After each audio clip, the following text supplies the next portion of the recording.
Here's verse 19 of the 12th chapter of the Gospel of John. We're in the aftermath of the raising of Lazarus from the dead, followed by the triumphal entry. And John, as we've noticed, ties the two together, that in some ways, according to John, the public enthusiasm for Jesus as he rode into Jerusalem was precisely because they were aware that he had raised Lazarus from the dead, and are thus, by these actions, giving the indicia, of course, of being a supernatural character, being the Messiah, the Son of David, and so on. And the Pharisees are, of course, along with the other religious leaders in Jerusalem, a little bit upset about this. They're seeing a threat to their own circumstances. They're seeing the possibility of getting displaced because of the popular sentiment that is now associating itself with Jesus. And so John giving us a kind of private insight into this conversation. We don't know how John came to know this. It may be that somebody on the Sanhedrin was actually became acquainted with John, or may have been acquainted at the time. But one way or another, John gives us this insight into what's going on when he says hoi. This is the masculine plural nominative article, the, and then pharisaioi. The word for Pharisees, masculine nominative plural noun, so the postpositive un, so the Pharisees, therefore. Apon, this is from Lego, I say, it's a third person plural.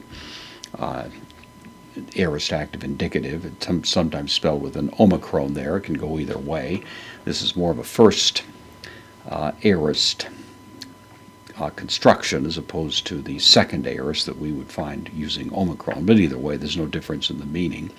So the Pharisees therefore said, and then pros, preposition takes the accusative, it means facing or actually moving toward. It's a somewhat more forceful word, and that's intended here. Pros heautus, the reflexive pronoun, meaning themselves, and so they said to themselves, and you get the feeling kind of in a subtle level that there's a somewhat animated aspect to this. And then theoreta, this is from theoreo, we get the word theory from that, it means to behold something. In this case, it's the second person plural, present active indicative, so you behold or you see would be the idea. Hoti, conjunction can mean that or because. Here it means that. Context will determine. You see that. Uk opheleta. This is from opheleo, contract verb. Fundamental meaning is I am useful. This is the second person plural.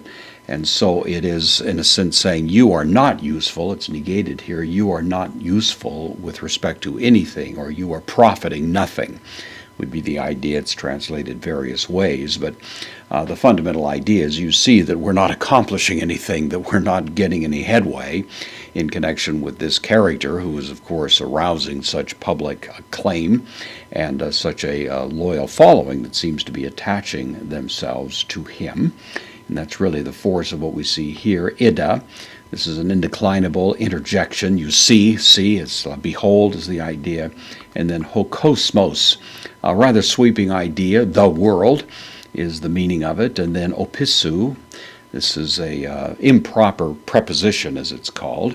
Not formulated the way they usually are, but it means after, takes the genitive here. So you see the world after him. Genitive, singular, masculine pronoun, after him.